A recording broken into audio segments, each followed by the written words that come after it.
नमस्ते my YouTube family, कैसे हैं आप सब। जयमाल का जैसे ही कार्यक्रम खत्म हो जाता है उसके बाद फिर मंडप के कार्यक्रम की तैयारियां होती हैं। तो यहाँ पे हमारी दुल्हन हो रही है मंडप के लिए रेडी। और ये जो सारी लड़कियां आप देख रही हैं ये सारी उसकी सहेलियां हैं। तो यही आखिरी समय है साथ में रहने का। फिर यह है कि लड़की की विदा हो जाएगी। तो अभी जो है सब साथ में ही हैं। और लड़की की माँ जो है लड़की को लेके मंडप पे पहुंच गई हैं।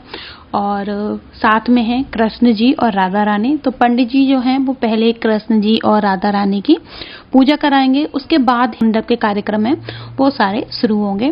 तो सबसे पहले जो है वो लड़की के हाथ पीले की रस्म शुरू हुई है और उसके बाद कन्यादान की रस्म शुरू होगी। तो कन्यादान की जो रस्म होती है ना वो काफ़ी लंबी चलती है, काफ़ी देर तक उसमें पूजा होती है। पंडित जी काफ़ी सारे मंत्र बोलते हैं, वो तो मुझे कुछ भी नहीं पता है और इतना सब कुछ मैंने शूट भी नहीं किया था, मैंने बस थोड़ा थोड़ा ही वीडियो बनाई थी। तो यहाँ पे जैसे ही मम्मी पापा हाथ पीले कर देते हैं उसके बाद जो है अपनी बेटी को दामाद के हाथों में सौंप देते हैं। तो यहाँ से जो है बेटी हो जाती है फराई। और कन्यादान की जो रस्म होती है वो भी बहुत ही बड़ा पुण्य का काम होता है। तो मैं भी अपने हस्बैंड के साथ बेटी का कन्यादान लेने के लिए पहुंच गई, क्योंकि अगर आपके घर में लड़की की शादी है तो आपको भी कन्यादान जरूर लेना चाहिए। अगर आप शादीशुदा है तो अपने हस्बैंड के साथ जाइए और जरूर लीजिए, क्योंकि ये दान बहुत ही बड़ा दान होता है। इसलिए तो इस दान को कभी भी छोड़ना नहीं चाहिए। तो मैं पीछे कैसे रहती, मैं भी पहुंच गई जल्दी से अपने हस्बैंड के साथ और बेटी का कन्यादान लिया। तो कन्यादान की ये सारी रस्में जैसे ही मतलब खत्म हो जाती हैं उसके बाद फिर फेरों की शुरुआत हो गई है। तो जैसे सभी जानते ही हैं कि फेरे तो 7 ही होते हैं। तो मैंने 7 फेरों को शूट नहीं किया है, मैंने कुछ कुछ थोड़ा थोड़ा ही बस बनाया है। और तो बेटी की ये जो वीडियो क्लिप है ना, इसको देखकर ना मुझे भी अपनी शादी की याद आ गई। वैसे तो मंडप में काफ़ी सारी रस्में होती हैं, छोटी छोटी काफ़ी सारी रस्में होती हैं। तो मैंने सारी रस्में तो शूट नहीं कर पाई थी मैं, क्योंकि मैं रात भर की जगी हुई थी, तो मैं भी बहुत ज़्यादा थक गई थी। और बेटी भी मेरी बहुत ज़्यादा अभी छोटी है तो वो भी मुझे बहुत परेशान कर रही थी। 7 फेरे जैसे ही खत्म हो जाते हैं उसके बाद फिर हवन होता है और भी सारी रस्में जो हैं वो होती हैं। और फिर पंडित जी सुनाते हैं 7 वचन। और 7 वचन तो सुन सुन के ना मुझे भी नींद आने लगी थी। तो आप लोग भी सुनिए पंडित जी के 7 वचन। मत तोड़ो चटकाय और टूटे से फिर ना जुड़े, जुड़े गांठ पड़ जाए। इसलिए इस दाम्पत्य जीवन का जो विश्वास रूपी धागा है, एक दूसरे का विश्वास इतना दृढ़ होना चाहिए। अभी जो पत्थर से पहले पूजा करवाई हमने और फिर पैर लगा लगा के चल रहे थे, तो समझ में कोई न तो पूछना चाहता है न जानना चाहता है ये काय को करवाया। पहले पूजा करवाई पंडित जी, फिर इसे पैर लगवा रहे हो। ये यहाँ हिमालय पर्वत के पास तो इस समय हम तुमको नहीं ले जा सकते और न हिमालय पर्वत को तुम्हारे पास ला सकते, ये उसी का पर्वत फल बोला जाता है। तो जैसे कोई भी सुनामी, कोई झंझावात, कोई तूफान हिमालय पर्वत को अपने स्थान से टिका नहीं सकता, उसी प्रकार से उससे पैर लगा लगा करके आपने 7 परिक्रमाएं की कि हम लोग अपने गृहस्थ धर्म में, दाम्पत्य जीवन में अपने स्थान पर हिमालय पर्वत की भांति एक पत्नी व्रत और एक पति व्रत धारण करके स्थिर रहेंगे, कहीं डगमगाएंगे नहीं।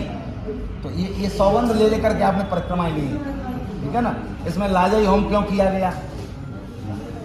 अग्नि में पड़ने के बाद भी खीर खिल जाती है, धान पड़ता है तो खिल जाती है। तो अगर हमारे जीवन में कभी गृहस्थ जीवन में कहीं अच्छा, पंडित जी के जब 7 वचन खत्म हो जाते हैं फिर उसके बाद यहाँ पे होती है ये मांग भराई की रस्म। और तो हर जगह जो है मांग भराई की रस्म होती है वो अलग अलग तरीके से होती है। आपके तरफ किस तरीके से होती है मेरे साथ जरूर शेयर करिएगा। और बस इसके साथ फिर कुछ और भी शायद रस्में थी जो कि मैं देख नहीं पाई थी, छूट गई थी मेरी, तो वो मैंने वीडियो नहीं बनाई है। और बस मंडप का जो भी कार्यक्रम था मैंने इतना ही बनाया था। और बस ये सारी रस्में जैसे ही खत्म हो जाती है उसके बाद शुरुआत होती है विदाई की। तो ये जो पल होता है ये भी बड़ा दुखी वाला पल होता है, सबकी आंखें नम हो जाती हैं। तो यहाँ पे जो है विदाई की तैयारियां चल रही हैं और लड़की जो है ये बना रही है सतिया यहाँ पे। और उसके बाद फिर उसकी मौसी और दादी और मम्मी ने आके सभी ने उसको विदा किया। मतलब सभी आ रहे थे एक एक करके उससे मिलने के लिए। यहाँ पे ये है उसकी बहनें और साथ में उधर खड़ी हैं उसकी सहेलियां। तो मतलब ये जो ऐसा पल होता है ना कि अगर कोई नहीं भी रो रहा है ना तो इस पल में सभी रोने लगते हैं। और जब मैं वीडियो को एडिट कर रही थी तो मेरी आंखें तो फिर से नम हो गई कि मतलब शादी हो जाती है, फिर बेटी पराई हो जाती है, दूसरे घर चली जाती है, सब लोग ऐसे ही बोलते हैं ना, और सच में फिर ऐसे ही होता है। और यहाँ पे फिर आ गए हैं लड़की के पापा उससे मिलने के लिए। तो देखिए आप अभी देख ही सकते हैं कि जितने भी लोग खड़े हैं ना सबकी आंखें नम है, सब बहुत ज़्यादा मतलब दुखी का ये पल होता है।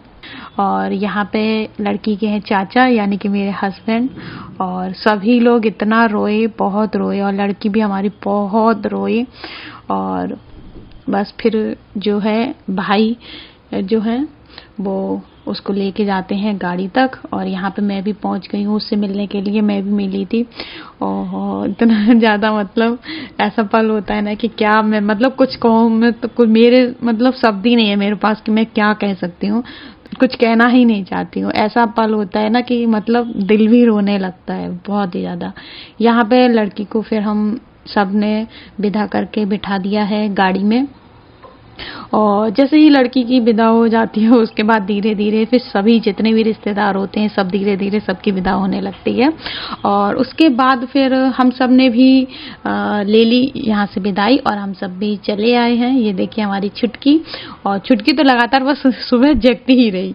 और उसके बाद चलने के बाद हम सब लोगों को लग रही थी थोड़ी सी भूख, तो हम सब लोग एक जगह रुके हैं और यहाँ पे हम लोगों ने थोड़ा बहुत खाना खाया, क्योंकि रात भर की मैं जगी हुई थी ना, तो भूख तो मुझे बिल्कुल भी नहीं लग रही थी। हाँ मैं बहुत ज़्यादा थक गई थी, आंखें भी ना रेड हो रही थी और मुझे ना बहुत नींद आ रही थी। मन कर रहा था ना बस बिस्तर मिल जाए ना और मैं सो जाऊं 2-3 घंटे अच्छे से। तो मुझे बहुत तेज नींद आ रही थी, सभी को ही यहाँ पे नींद आ रही थी, पर फिर घर भी पहुंचना था। तो फिर उसके बाद खाना खा के फिर हम सब लोग पहुंच गए घर पे, और साथ में भाई भी शादी में आए शामिल हुआ था, तो वो भी हमारे साथ ही था। फिर बस हम सब लोग घर पहुंच गए। और अगर आपने शादी का कोई भी वीडियो मिस किया हो तो आप मेरे चैनल पर जाकर देख सकते हैं, आप बहुत ही ज़्यादा एंजॉय करेंगे। और अगर आपको ये वीडियो पसंद आई हो तो इसे लाइक शेयर जरूर करिएगा। मिलती हूँ मैं आपसे नेक्स्ट ब्लॉग में, तब तक के लिए bye bye and take care.